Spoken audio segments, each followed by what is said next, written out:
मंच पर उपस्थित सभी नेतागण, मेरे प्यारे भाइयों और बहनों, मुझे इंडिया गठबंधन की ओर से इंडिया गठबंधन की 5 सूत्री मांगें पढ़ने के लिए कहा है।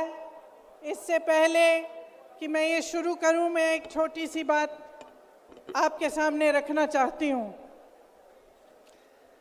देखिए, ये दिल्ली वाले जानते हैं कि ये दिल्ली का सुप्रसिद्ध रामलीला मैदान है।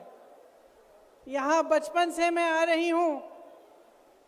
हर साल दशहरे के दिन यहाँ इसी मैदान में रावण के पुतले का दहन होता है।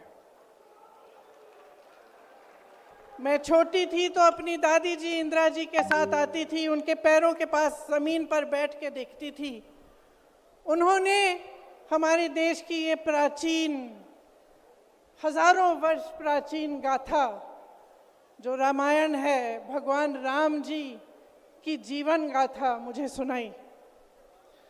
आज जो सत्ता में है वे अपने आप को राम भक्त कहलाते हैं।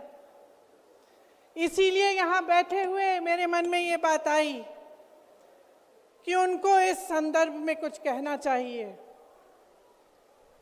मुझे लगता है कि वे कर्मकांड में उलझ गए हैं।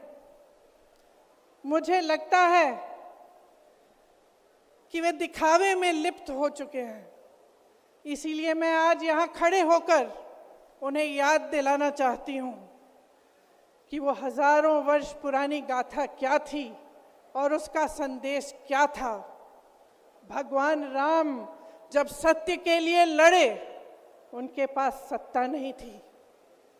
भगवान राम जब सत्य के लिए लड़े, उनके पास संसाधन नहीं थे। उनके पास तो रथ भी नहीं था।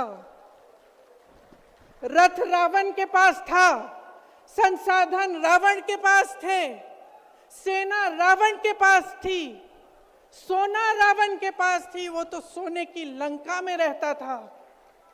भगवान राम के पास सत्य था, आशा थी, आस्था थी, प्रेम था, परोपकार था, विनय था, धीरज था, साहस था और भगवान राम के पास सत्य था।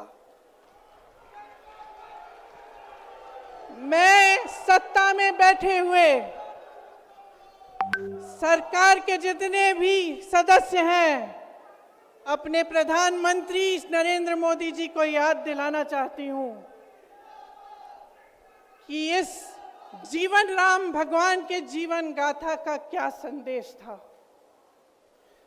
सत्ता सदैव नहीं रहती, सदैव नहीं रहती सत्ता। सत्ता आती है, जाती है, अहंकार चूर चूर होता है एक दिन।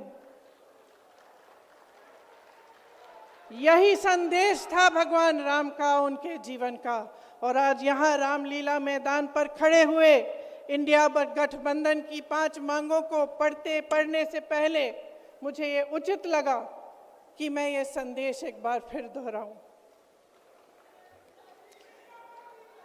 इंडिया गठबंधन की 5 सूत्री मांगें भारत के चुनाव आयोग को लोकसभा चुनावों में समान अवसर सुनिश्चित करना चाहिए। दूसरी मांग, चुनाव आयोग को चुनाव में हेराफेरी करने के उद्देश्य से विपक्षी राजनीतिक दलों के खिलाफ इनकम टैक्स, ईडी और सीबीआई द्वारा की जाने वाली बलपूर्वक कार्रवाई को रोकना चाहिए।